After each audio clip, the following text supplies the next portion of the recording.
우리 옆 사람과 이렇게 인사했으면 좋겠습니다.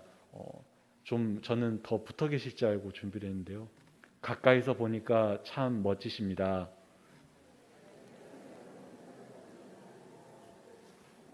네. 그 주일날 저녁 이후로 저희 지정석 스티커를 좀 뗐습니다. 그래서 저는 성도님들께서 평소처럼 좀 구역들끼리 아니면 친하신 분들끼리 가까이 앉으실 거라고 생각하고 인사를 준비했는데요. 가족끼리도 떨어져 계신 분들이 계셔서 제가 좀 많이 놀랐습니다. 네, 이제 조금씩 가까워지셔도 될 때가 된 것 같습니다. 바라기는 조심할 건 조심하되 또 함께 가까이, 특별히 몸만 가까워지는 것이 아니라 우리의 마음까지 함께 가까워지는 우리 교회 되기를 간절히 소원합니다. 제가 계속해서 마태복음 말씀을 나누는데요.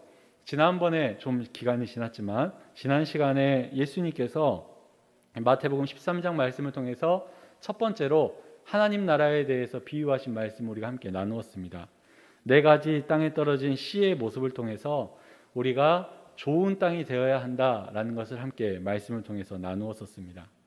특별히 다른 땅에 떨어진 씨들이 다 열매를 맺지 못해서 마치 그 농사가 실패한 것처럼, 다른 말로 하면 하나님의 사역이 실패한 것처럼 보일 수도 있지만 누군가 한 사람이 좋은 땅이 되어서 그 말씀의 결실만 잘 맺으면 하나님의 실패가 아니라 더 많은 것으로 덮고 남을 만큼 열매 맺을 수 있다라고 함께 나누었습니다.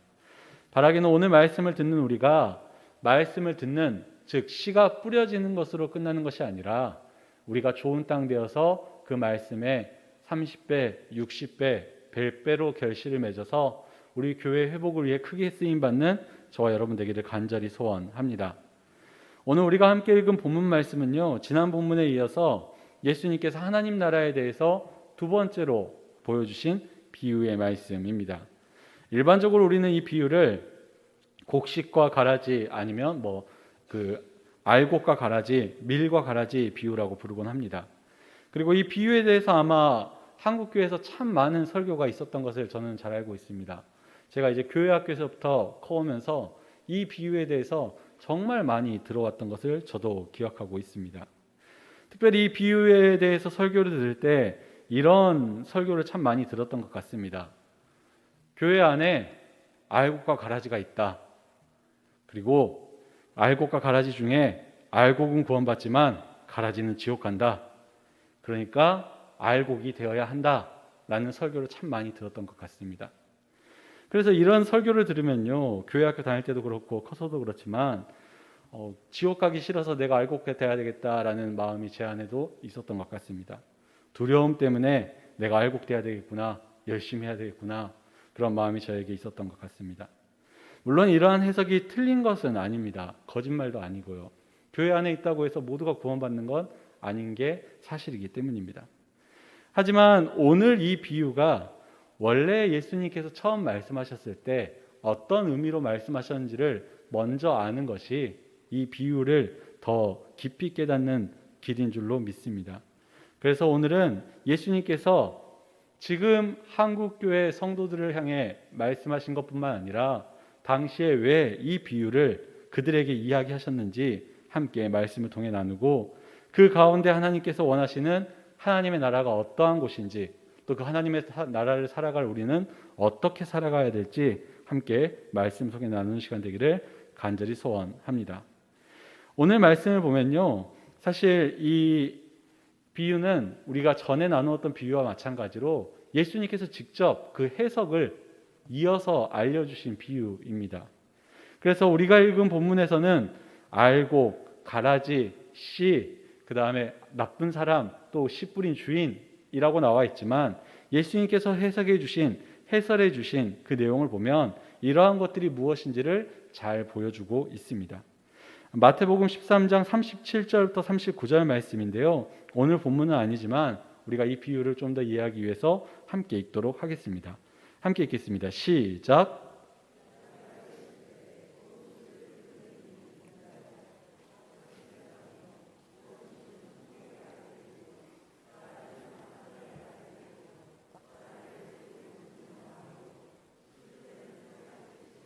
추수꾼은 천사들이니. 아멘. 이 예수님의 설명을 보면요, 좋은 씨를 뿌리는 자는 인자 곧 하나님 예수님이시고요. 밭은 세상이다라고 말하고 있습니다. 좀 전에 이제 교회에서 많이 들었던 설교에서는 밭이 마치 이 교회에만 국한되어 있는 것처럼 보이는데 예수님께서 처음 말씀하실 때 밭이란 곳은요, 세상을 두고 이야기하셨다라는 것입니다. 또 좋은 씨는 하나님의 아들, 하나님 나라의 백성, 천국의 아들들이고요. 가라지는 악한 자들의 아들, 다른 말로 하면 악인들이다라는 것입니다. 즉 다른 말로 하면 이 세상 가운데에 하나님의 백성과 악인들이 함께 살아가고 있다라는 거죠. 그리고 그 악인들을 뿌린 건 마귀고 추수 때는 세상 끝이고 천사들이 그 추수 때에 추수하는 추수꾼이다라고 예수님께서 말씀해주고 있습니다. 즉 오늘 이 비유의 말씀은요, 그냥 이 교회 안에서 알곡 같은 성도, 곡식 같은 성도, 반대로 가라지 같은 성도 구별하고 나누고 서로 분리하기 위해서 그 말씀을 예수님께서 하신 것이 아니라 이 세상 가운데 살아가는 우리로 하여금 하나님의 나라가 이 땅에 임할 때에 어떠한 과정으로 또 그리고 어떻게 하나님의 뜻 가운데 임하는지를 예수님께서 말씀하고자 하셨다라는 것입니다. 특별히 예수님께서 이 비유를 말씀하신 이유는 분명히 있습니다.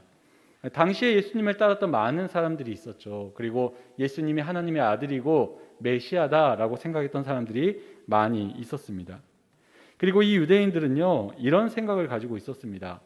메시아인 예수님이 오면 바로 즉시 당장 이 세상이 다 바뀌어 버릴 것이다 라고 기대했습니다. 다른 말로 하면 이 땅 가운데 의인들은 메시아인 예수님께서 구원해 주시고 인정해 주시고 세워 주시고 악인들은 다 모아가지고 불살라버리고 죽여버리고 뽑아낼 것이다 라는 기대가 유대인들 가운데 있었다라는 것입니다.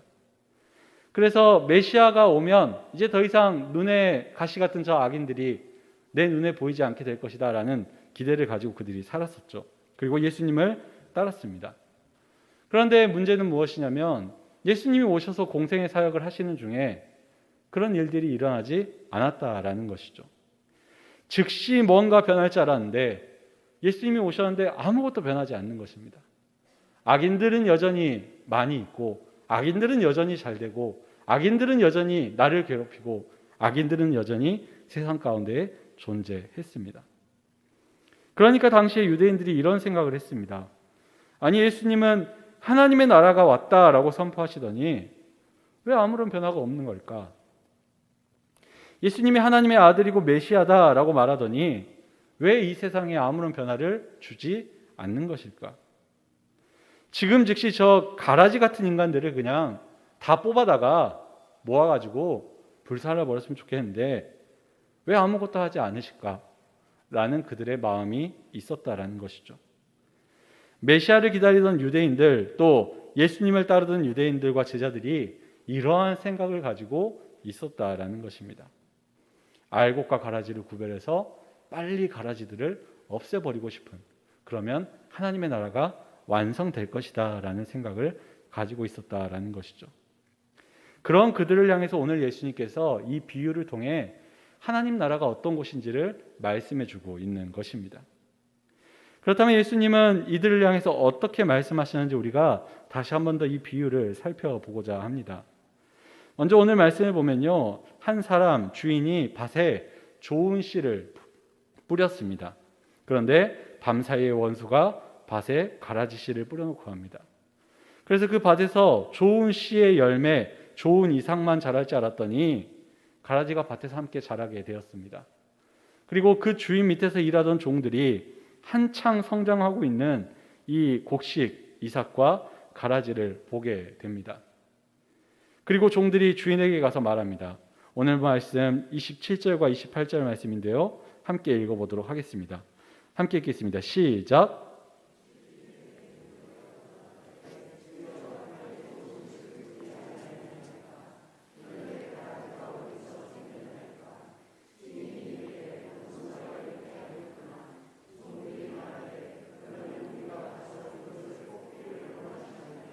아멘.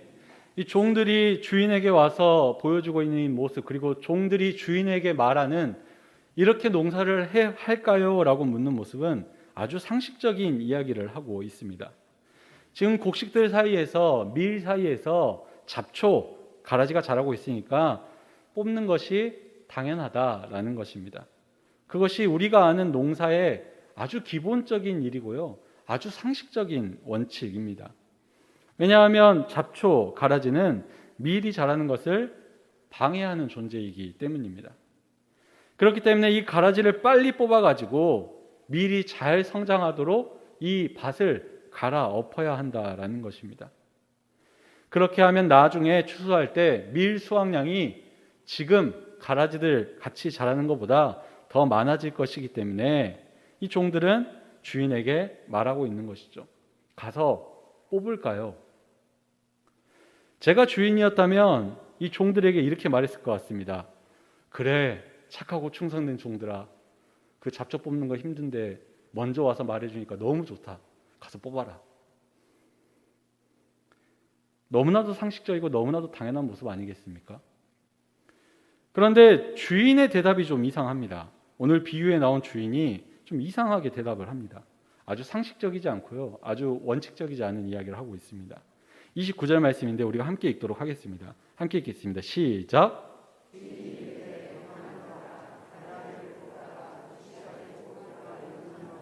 아멘. 주인이 말합니다. 종들아, 가만히 둬라. 종들아, 뽑지 말아라. 아마 종들은 이런 이야기를 들었을 때 머릿속에 많이 혼란스러웠을 것 같습니다. 아니, 농사를 지으려면 잡초를 뽑아야 되는데 그것을 뽑지 말라고 하니까. 그리고 또 이 모습을 보면서 저는 그런 생각도 해봅니다. 아니, 어떻게 주인보다 종이 더 지혜롭고 똑똑하지? 농사를 잘할 수가 있지? 라는 생각도 해볼 수 있을 것 같습니다.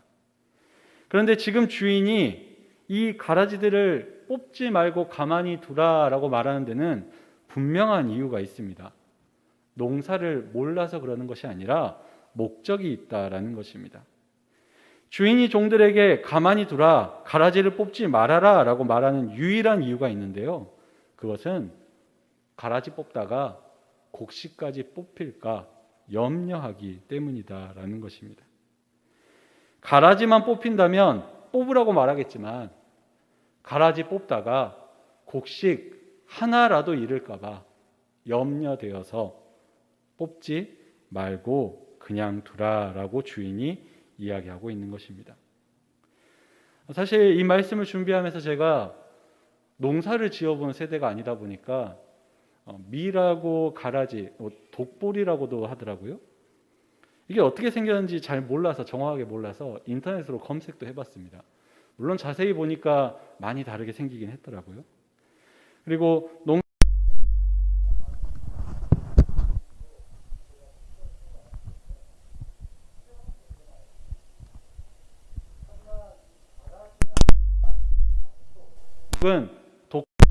다른 식물들에게 악영향을 끼치는 식물들이 가진 특징에 대해서는 조금 알고 있습니다.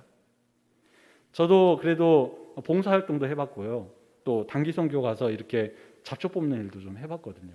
많이는 아니지만요. 그런데 제가 그렇게 봉사활동이나 잡초를 뽑는 그런 활동을 할 때에 느낀 잡초, 독한 풀들의 특징이 있습니다. 첫 번째는 이상할 정도로 잡초들은 뿌리가 깊고 넓더라고요. 그래서 그 뿌리를 다 뽑아야지 이 잡초가 다시 안 나니까 뿌리를 다 뽑고 싶은데 호미질하기가 귀찮을 정도로 뿌리가 넓은 잡초들도 있는 것을 보게 됩니다. 또 잡초들의 뿌리는요, 그냥 땅에만 있는 게 아니라 그게 넓고 깊다 보니까 꼭 다른 식물들의 뿌리를 영향을 끼치고 있는 것을 보게 됩니다. 엉켜 있기도 하고요, 심지어 가지나 그 몸체에 엉켜서 사는 독한 풀들도 있는 것을 보게 됩니다. 물론 제가 농사를 안 지어서 호미질을 못해서 잡초를 잘 못 보았을 수도 있습니다. 하지만 정말 중요한 것은 무엇이냐면 잡초만 깨끗하게 뽑아내는 게 참 쉽지 않은 일이다라는 것입니다. 그리고 저만 그걸 어려워하는 것은 아닌 것 같다라는 생각을 해봅니다. 왜냐하면 농사하시는 분들 중에 제초제 안 써보신 분 계신가요? 다들 제초제 쓰시죠? 네. 잡초만 죽일 수 있는 약을 우리가 사서 쓰죠. 왜냐하면 잡초만 뽑기가 제거하기가 쉽지 않기 때문이다라는 것입니다. 잡초 뽑다가 자칫 잘못하면 옆에 있는 식물이나 내가 열심히 키운 곡식을 상하게 할 수도 있기 때문에 그러한 것을 우리도 잘 알고 있기 때문에 잡초를 잘 제거하기 위해서 부단히 애쓰고 있는 것 같습니다. 그래서 한편으로는 이 주인의 이야기, 야 가만히 둬라 라는 이야기가 이해가 되기도 합니다. 하지만 그러다가도 이런 생각이 듭니다. 아니 그 넓은 밭에서 가라지에 딸려서 뽑히는 곡식이 얼마나 되겠습니까? 그 곡식 조금 손해보고 가라지 다 뽑으면 아니 나중에 더 많은 결실 맺으면 되죠. 이게 맞는 말 아닙니까? 아마 종들도 이런 생각을 가지고 말하지 않았을까 싶습니다. 그 종들이 가라지를 뽑으면 곡식도 뽑힐 수 있다는 사실을 몰라서 말한 게 아니다라는 것이죠. 하지만 그렇게 하면 나중에 수확량이 훨씬 더 많아지기 때문에 지금 조금 손해봐도 가라지를 뽑는 게 낫다라고 이야기하고 있다라는 것입니다. 그리고 실제로 우리도 이러한 모습을 가지고 살아갑니다. 이러한 기준을 가지고 살아가죠. 우리가 살아가는 이 사회에서 가장 대표적인 가장 큰 원칙을 하나 이야기하려고 하면 최대 다수의 최대 행복이 우리의 삶에 우리의 사회를 지배하는 하나의 원칙인 것 같습니다. 우리가 이걸 공리주의라고 말하는데요. 그래서 실제로 우리가 이런 기준으로 많은 것들을 결정합니다. 많은 사람들이 좋아하는 일, 많은 사람들이 행복해하는 일, 많은 사람들이 기뻐하는 일. 그래서 뭔가 결정할 때 뭘로 결정합니까? 다수결로 결정을 합니다. 다수가 행복해하면 그게 맞다라는 거죠. 그래서 소수가 아픈 건 조금 덮어두고 다수가 행복하면 됐지, 다수가 좋으면 됐지 라고 말하며 모든 것들을 결정합니다. 마치 이 가라지를 뽑다가 곡식 좀 뽑아도 상관없지 않겠습니까? 라고 말하는 종들과 같은 모습이 우리에게도 있다라는 것입니다.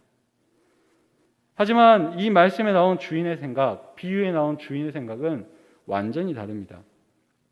주인에게는 나중에 얼마나 많이 추수하는지는 하나도 중요하지 않습니다. 나중에 추수 때 내 곡간에 얼마나 곡식이 찰지는 그렇게 중요한 일이 아니다라는 것입니다. 나중에 많은 것을 추수하는 것보다 주인에게 지금 훨씬 더 중요한 일이 하나 있습니다.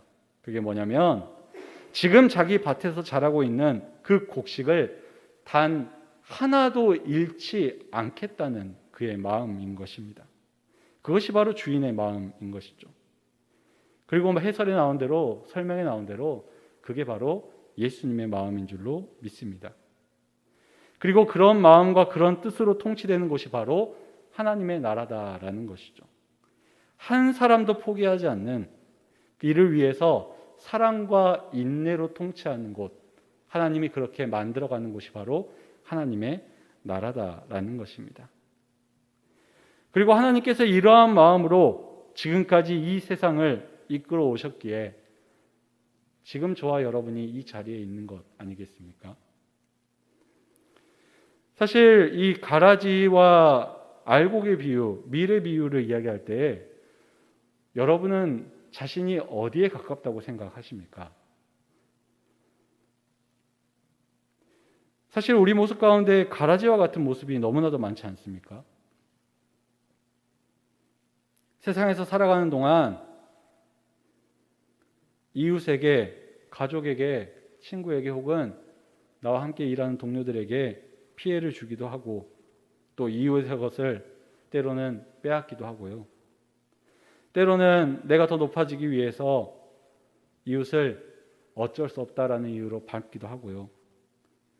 때로는 저 사람이 나쁜 짓 했다고 정죄하고 그 사람을 손가락질하던 모습이, 그래서 다른 사람에게 아픔을 주던 모습이 우리 안에 있지 않았습니까? 문제는 세상에서만 그런 게 아니라 교회 안에서도 여전히 그런 모습이 제 안에 그리고 여러분 안에 있을 수 있다라는 것입니다. 그래서 사실 우리는 죄송합니다. 사실 저는 가라지에 가까운 사람이라고 생각합니다. 여러분은 아닐 수 있는데요. 저는 그렇습니다. 그런 가라지 같은 제가요. 만약에 하나님 나라의 통치의 원칙이라고 말하는 이 비유 가운데 나온 주인의 그 사랑과 인내가 아니었다면 지금 여기에 있을 수 있겠습니까? 종들이 와서 주인님, 저 강종민 가라지 같이 사는데 뽑아버릴까요? 그랬더니 주인이 사랑과 인내 없이 그래 뽑아버려 라고 했다면 제가 여기 있을 수 있겠습니까? 하나님의 사랑과 인내, 주인의 그 사랑과 인내가 있었기 때문에 제가 여기까지 온 줄로 믿습니다. 또 우리가 지금 이 자리에 있는 줄로 믿습니다. 그렇기 때문에 하나님 나라를 살아가는 우리는, 하나님 나라를 소망하는 우리는 이 주인의 모습, 하나님의 사랑과 은혜를 기억하는 삶을 살아야 할 줄로 믿습니다. 그리고 거기서 멈추지 않고 그것을 내 삶 가운데에 이루어가는 삶을 살아가야 할 줄로 믿습니다. 그것이 바로 제자들이 살아야 될 삶인 것입니다. 그래서 종은, 제자는 인내할 수 있어야 합니다. 우리에게 찾아오는 여러 가지 욕심과 여러 가지 생각으로부터 인내하고 구별될 수 있어야 합니다. 사실 우리 안에 이런 생각이 참 많이 있는 것 같습니다. 마치 오늘 말씀에 나온 이 종들처럼 주님, 저 사람 가라지 같은데요. 주님, 저 사람 하는 행동이 나를 너무 아프게 하니까 가라지 같은데요. 저 사람 뽑아버리면 안 됩니까? 아니 주님, 제가 잘 볼 줄 아니까 제가 가라지 같은 그 사람 뽑아내버리겠습니다. 그런 교만으로부터 벗어날 수 있는 저와 여러분 되기를 간절히 소원합니다. 그런 유혹으로부터 인내할 수 있는 저와 여러분 되기를 간절히 소원합니다. 우리가 한 가지 기억할 것은 먼저 우리가 곡식과 가라지를 잘 구별할 수 없다라는 것을 기억해야 할 줄로 믿습니다. 가라지처럼 보이는데요. 좋은 곡식인 사람들이 분명히 존재합니다. 지금은 가라지 같은데 나중에 좋은 곡식인 사람들이 분명히 존재하기 때문입니다. 우리가 잘 아는 사람 중에 바울이 바로 그런 사람 아니겠습니까? 바울이 어떤 사람이었습니까? 회심하기 전까지 그리스도인들에게서 바울이란 존재는요, 진짜 세상에서 없어졌으면 좋겠다 싶을, 내 가족을 죽이고 내 교우를 죽이고 내 신앙 공동체를 무너뜨리는 가라지 중에 가라지가 바울이었을 것입니다. 얼마나 많은 성도들이 하나님께 기도했을까요? 하나님, 저 가라지 같은 바울 좀 어떻게 해주십시오. 막아주십시오. 없애주십시오. 하지만 하나님께서 그를 부르시고 사용할 때 바울은 가라지로 끝나지 않고요, 진짜 좋은 곡식이 되어서 많은 열매를 맺었습니다. 그리고 우리 주변에도 분명히 이런 일들이 있습니다. 오랫동안 신앙생활을 하셨던 분들 가운데 이런 경험하신 분들 많이 계실 겁니다. 과거에는 신앙생활하는 거 반대하고 핍박했던 가족들이 지금은 예배하는 자리에 나와서 함께 예배드리는 그런 곡식과 같은 분들, 가족들 되신 분들 있지 않으십니까? 예전에 신앙생활할 때 성경책만 보이면 찢어버리고 불태웠던 내 배우자가 교회 안에서 직분자가 되고 봉사하고 하나님을 찬양하고 예배하는, 말씀에 순종하는 사람이 된 이야기가 우리 교회 안에도 있지 않습니까? 지금도 우리 주변에서는 가라지라고 생각했던 이들이 좋은 곡식이 될 수 있음을, 아니 나중에 하나님께서 그들을 좋은 곡식으로 변화시킬 수 있음을 우리에게 보여주고 있습니다. 그리고 앞으로도 이런 일들은 우리에게 계속 있을 것입니다. 그렇기 때문에 우리가 지금까지 내가 봐온 모습만 가지고, 지금까지 내가 봤던 모습만 가지고 누군가를 가라지다, 저 사람 가라지야, 없어져야 돼, 사라져야 돼 라고 구분하고 정죄하지 말아야 할 줄로 믿습니다. 우리가 정죄하는 그 사람이 바알과 같이 쓰임받는 좋은 곡식이 될 수도 있기에 인내함으로, 기도함으로 하나님의 역사를 간구하는 우리가 되기를 간절히 소원합니다. 그리고 우리가 한 가지 기억할 것은요, 세상에 좋은 씨와 또 가라지가 함께 하지만 그게 영원하지는 않는다라는 것입니다. 언젠가 하나님께서 약속하신 그때, 오늘 말씀에 나오면 추수하는 그때가 반드시 있다라는 것이죠. 지금은 아니지만 반드시 하나님의 심판이 언젠가 이루어진다라는 것입니다. 그리고 그 마지막 때까지 좋은 곡식으로 인내하며 살아간 성도들에게 분명한 상이 있다라고 예수님께서 말씀하고 있습니다. 오늘 본문은 아니지만 43절 말씀을 우리가 함께 읽도록 하겠습니다. 13장 43절 말씀입니다. 함께 읽겠습니다. 시작.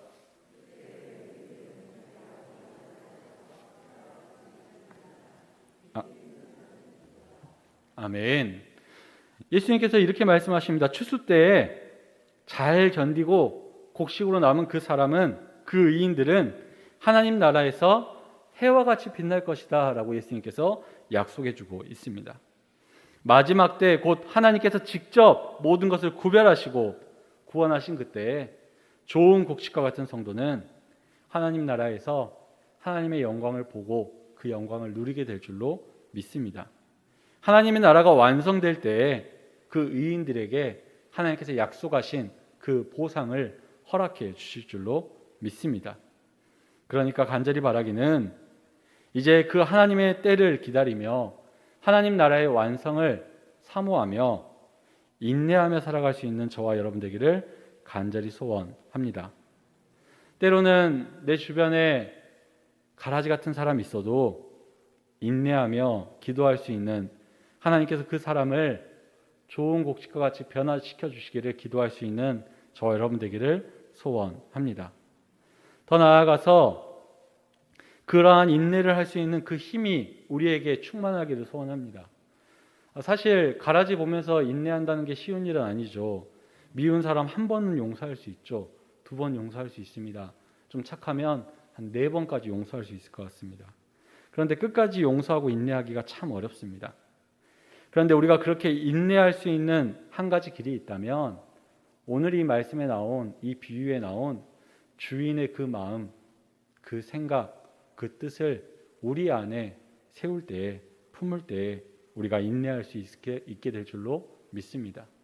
그래서 바라기는 우리 모든 성도님들 마음 가운데에 하나님의 사랑이 가득하기를 소원합니다. 하나님의 인내가 가득하기를 소원합니다. 하나님의 말씀대로 순종할 수 있는 겸손이 가득하기를 소원합니다. 때로는 그것이 세상에서 말하는 상식에 어긋난다 할지라도 하나님께 순종하며 하나님의 나라를 이루어가는 우리 모든 성도님들 되어서, 우리 금호교회는 누가 와서 누가 느껴도 알곡과 가라지로 구별해서 정죄하는 교회가 아니라 함께 좋은 곡식 되기 위해, 더 나아가 각자의 삶의 자리, 세상 가운데서도 좋은 곡식으로 끝까지 인내하며 승리하는 우리 금호교회, 또 우리 모든 성도님들 되기를 간절히 소원합니다. 그렇게 될 때에 우리에게 하나님께서 해같이 빛나는 그 아름다운 영광을 반드시 허락해 주실 줄로 믿습니다.